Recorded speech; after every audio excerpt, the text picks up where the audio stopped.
이 시간 우리에게 주시는 하나님의 말씀 마가복음 3장 20절에서 35절까지 말씀입니다. 신약성경 57쪽입니다. 집에 들어가시니 우리가 다시 모임으로 식사할 그를도 없는지라. 예수의 친족들이 듣고 그를 붙들러 나오니 이는 그가 미쳤다 하밀더라. 예루살렘에서 내려온 서기관들은 그가 바알세불이 지켰다 하며 또 귀신의 왕을 힘입어 귀신을 쫓아낸다 하니, 예수께서 그들을 불러다가 비유로 말씀하시되 사탄이 어찌 사탄을 쫓아낼 수 있느냐. 또 만일 나라가 스스로 분쟁하면 그 나라가 설 수 없고, 만일 집이 스스로 분쟁하면 그 집이 설 수 없고, 만일 사탄이 자기를 거슬러 일어나 분쟁하면 설 수 없고 망하느니라. 사람이 먼저 강한 자를 결박하지 않고는 그 강한 자의 집에 들어가 세간을 강탈하지 못하리니, 결박한 후에야 그 집을 강탈하리라. 내가 진실로 너희에게 이르노니 사람의 모든 죄와 모든 모독하는 일은 사하심을 얻되, 누구든지 성령을 모독하는 자는 영원히 사하심을 얻지 못하고 영원한 죄가 되느니라 하시니, 이는 그들이 말하기를 더러운 귀신이 들렸다 함이로라. 그때 예수의 어머니와 동생들이 와서 밖에 서서 사람을 보내어 예수를 부르니, 우리가 예수를 불러 앉았다가 여짜오되 오소서 당신의 어머니와 동생들과 너희들이 밖에서 찾나이다. 대답하시되 누가 내 어머니이며 동생들이냐 하시고 둘러앉은 자들을 보시며 이르시되 내 어머니와 내 동생들을 보라. 누구든지 하나님의 뜻대로 행하는 자가 내 형제요 자매요 어머니이니라. 아멘. 샬롬. 주님의 평강이 함께하기를 소원합니다. 아멘. 예수님의 사역이 확대되어 감에 따라 대적들의 핍박도 더욱 노골적으로 나타나는 것을 보게 됩니다. 대적들의 핍박이 그 기세가 점점 거세어져 갑니다. 오늘 말씀은 그러한 상황 가운데 하나님 나라의 참된 가족이 어떤 사람들인가, 그것을 보여주고 있습니다. 예수님의 삶은 참 분주하셨던 것 같습니다. 오늘 말씀에 보면 식사할 겨를도 없는 삶이었습니다. 20절 말씀입니다. 집에 들어가시니 우리가 다시 모임으로 식사할 겨를도 없는지라. 왜 이토록 예수님께서는 식사할 겨를도 없는 삶을 사셔야 했을까요? 20절을 다시 봅니다. 집에 들어가시니 우리가 다시 모임으로 식사할 겨를도 없는지라. 예수님께서 들어가신 그 집에 누가 기다리고 있나요? 우리가 다시 모임으로 우리가 기다리고 있습니다. 예수님이 가는 곳에 우리들이 예수님을 따라다녔습니다. 우리가 몰려드는 바람에 예수님과 제자들은 식사할 겨를도 없었습니다. 예수님의 삶은 식사할 겨를조차 없는 분주한 삶이셨습니다. 이런 예수님의 모습이 안쓰럽고 잘 이해되지 않았던 것 같습니다. 식사할 겨를조차 없이 분주하신 예수님이십니다. 참다 도무지 이대로 두면 안 되겠다 싶었나 봅니다. 21절 말씀입니다. 예수의 친족들이 듣고 그를 붙들러 나오니 이는 그가 미쳤다 하밀더라. 그가 미쳤다 하밀더라. 예수의 친족들이라는 이 사람들은 드디어 예수님을 붙들러 왔습니다. 여기서 예수의 친족들에 해당하는 헬라어 단어를 살펴보면 그에게 속한 자들, 그 곁에서 나는 사람들, 그런 뜻입니다. 그런데 31절부터 35절까지 말씀해 보면 누가 나오느냐면 예수님의 가족에 대한 이야기가 나오는 것을 볼 때 예수의 친족들은 예수님의 가족들을 가리키는 것으로 이해할 수도 있습니다. 그렇게 보면은 예수님의 가족들이 예수님의 사역을 이해하지 못한 것으로 볼 수 있습니다. 한편 예수님이 행하시는 일들을 주시하며 지켜보는 이들도 있습니다. 예루살렘에서 내려온 서기관들입니다. 22절 말씀입니다. 예루살렘에서 내려온 서기관들은 그가 바알세불이 집혔다 하며 또 귀신의 왕을 힘입어 귀신을 쫓아낸다 하니, 예루살렘에서 급파된 서기관들이 있습니다. 예수님의 사역이 급기야는 중앙에 있는 유대 종교 지도자들의 관심을 불러일으켰습니다. 종교 지도자들은 공개적으로 예수님을 향해 비난을 퍼붓고 있죠. 종교 지도자들의 비난, 그가 바알세불이 집혔다, 그런 비난입니다. 귀신의 왕을 힘입어 귀신을 쫓아낸다. 아마도 예수님이 몰려드는 무리들 한 사람 한 사람, 그 질병이 있는 자들은 다 고쳐주시고 하시니까, 또 귀신을 쫓아내시고 하시니까 그 귀신을 쫓아내는 것을 두고 귀신의 왕을 힘입어 귀신을 쫓아낸다 했던 것 같습니다. 유대인들은 바알세불을 귀신의 왕, 곧 사탄을 지칭하는 용어로 사용했습니다. 귀신의 왕에 대한 명칭이 바알세불이라는 것이죠. 그가 바알세불이 집혔다. 무슨 뜻일까요?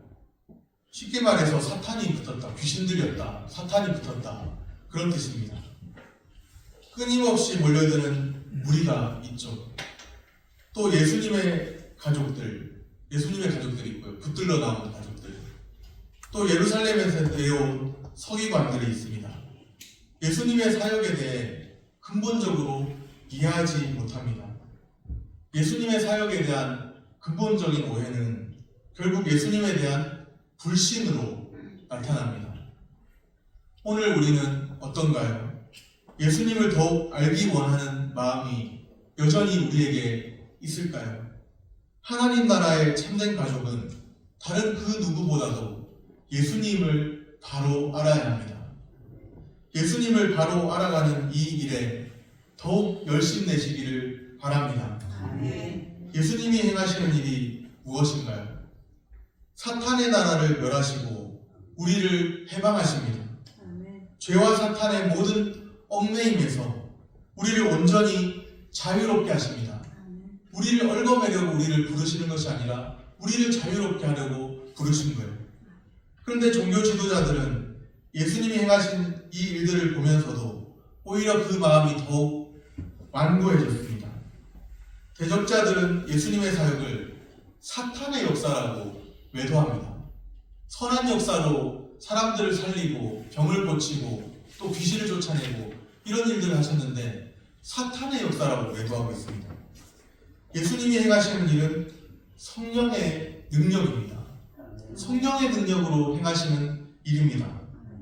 그 성령의 능력을 사탄의 역사로 돌림으로 스스로 그리스도에 대해서 적대적인 감정을 나타내고 있습니다. 그들은 하나님 나라의 참된 구성원이 아님을 스스로 증명하고 있습니다. 결과적으로 구원의 길을 스스로 막은 셈이 되었습니다. 성경에는 용서에 관한 가르침들이 많이 있죠. 그런데 용서받을 수 없는 상태에 대한 말씀도 있습니다. 28절, 29절 말씀입니다. 우리 같이 한번 28절, 29절 같이 읽겠습니다. 내가 진실로 너희에게 이르노니 사람의 모든 죄와 모든 모독하는 일은 사하심을 얻되 누구든지 성령을 모독하는 자는 영원히 사하심을 얻지 못하고 영원한 죄가 되느니라 하시니, 영원한 죄가 된다고 하신, 영원히 사하심을 얻지 못하고 영원한 죄가 되느니라 하신 말씀이 있죠. 성령을 모독하는 죄입니다. 예수님께서 성령의 능력으로 행하신 일들을 의도적으로 사탄에 의한 것으로 돌리는 행위입니다. 성령을 모독하는 죄는 영원히 사하심을 얻지 못하고 영원한 죄가 되느니라 말씀하죠. 용서받지 못할 죄가 있는 것처럼 느껴집니다. 그런데 용서받지 못할 죄는 사실상 없습니다. 단지 용서받지 못할 상태가 있는 것이죠. 용서받지 못할 상태, 어떤 상태일까요? 불신하는 상태입니다. 용서받지 못할 죄를 내가 지었다, 그렇게 이미 느낀다면, 그렇게 이미 걱정하고 있다면 이미 그 자체가 용서받지 못할 죄는 아니라는 증거입니다. 그런데 의도적으로 성령의 사역을 부인하고 불신의 상태에 머물러 있기를 고집하면 어떻게 될까요? 용서받을 수 없는 상태가 됩니다. 불신의 상태에서 돌이켜야 함에도 회개하지 않는 완고한 심령을 지속하는 것이 용서받을 수 없는 상태입니다. 기억하시기 바랍니다. 용서받지 못할 죄는 없습니다. 그런데 용서받지 못할 상태가 있습니다. 불신의 상태입니다. 예수님을 믿지 못하는 불신의 상태입니다. 하나님 나라의 참된 가족에 대해 우리가 말씀을 나누고 있죠. 하나님 나라의 참된 가족은 불신의 상태에 머무르지 않아야 합니다. 한순간 예수 그리스도를 깊이 신뢰하지 못했다 할지라도 다음 순간에는 다시금 주님을 바라봐야 합니다. 불신의 상태에 머물러 있지 말아야 합니다. 계속해서 그 자신이 불신의 상태에 있음을 알면서도 회개하지 않고 돌이키지 않고 불신의 상태에 머물러 있기를 고집한다면 그것이야말로 용서받지 못할 상태인 것입니다. 용서받지 못할 죄는 없지만 용서받지 못할 상태가 있습니다. 불신의 상태, 주님을 신뢰하지 못하는 그 마음입니다. 불신의 상태에 머무르지 않고 돌이켜서 회개의 자리로 나아오나요? 하나님의 측량할 수 없는 은혜를 경험하면 돌같이 굳은 마음도 그 굳은 단단한 마음도 유지하지 못합니다. 유지할 수 없습니다. 하나님의 측량할 수 없는 은혜를 경험하고 느끼는 사람은 돌같이 굳어있는 자신의 마음 유지할 수가 없어요. 그것을 그대로 유지하고 고집할 수가 없다는 것이죠. 한순간 우리의 마음이 돌같이 굳은 단단한 마음이었다 하여도 주님의 은혜를 인격적으로 경험하면 그 마음은 곧 녹아서 부드러운 새 마음이 될 줄로 믿습니다. 성령님께서 우리 가운데 돌같이 굳은 단단한 마음은 제하시고 부드러운 새 마음 주시기를 소원합니다. 예루살렘에서 내려온 서기관들, 종교 지도자들이 예수님에 대해 비난하고 불신하는 상태를 드러내고 있습니다. 바로 그 기록에 이어서 그때 예수님의 가족들, 예수님의 어머니와 동생들이 등장합니다. 31절 말씀입니다. 그때 예수의 어머니와 동생들이 와서 밖에 서서 사람을 보내어 예수를 부르니 이때 예수님은 자신을 둘러앉아서 가르침을 듣고 있던 그 사람들과 함께 집안에 계셨습니다. 무리 중 한 사람이 예수님께 와서 예수님의 가족들이 왔다는 소식을 전했죠. 32절 말씀입니다. 무리가 예수를 둘러앉았다가 여짜오되 보소서 당신의 어머니와 동생들과 누이들이 밖에서 참나이다. 그런데 예수님께서 의외의 반응을 보이십니다. 예수님은 종종 우리가 예상치 못하는 의외의 반응, 낯선 반응을 하십니다. 낯선 반응의 대가는 예수님이신 것 같습니다. 우리가 예상치 못한, 도무지 생각조차 못했던 가족들이 왔는데 의외의 반응을 보이고 계십니다. 33절 말씀입니다. 대답하시되 누가 내 어머니이며 동생들이냐 하시고 누가 내 어머니이며 동생들이냐. 예수님의 이 질문이 중요합니다. 하나님 나라의 참된 가족에 대해 예수님은 말씀하고 계십니다. 예수님의 친어머니와 형제들, 동생들이 왔는데 그런데 하나님 그 시간을 비롯해서 그 시간을 계기로 하나님 나라의 참된 가족이 누구인가를 말씀하십니다. 어떤 사람들이 하나님 나라의 참된 가족일까요? 단순히 혈연으로 묶여있는 관계가 아닙니다. 34절, 35절을 우리 한 목소리로 같이 읽습니다. 34절, 35절 말씀입니다. 둘러앉은 자들을 보시며 이르시되 내 어머니와 내 동생들을 보라. 누구든지 하나님의 뜻대로 행하는 자가 내 형제요 자매요 어머니이니라. 아멘. 누구든지 하나님의 뜻대로 행하는 자가 하나님 나라의 참된 가족입니다. 누구든지 이 말 속에 혈통을 초월하고 민족을 초월하는 의미가 담겨 있습니다.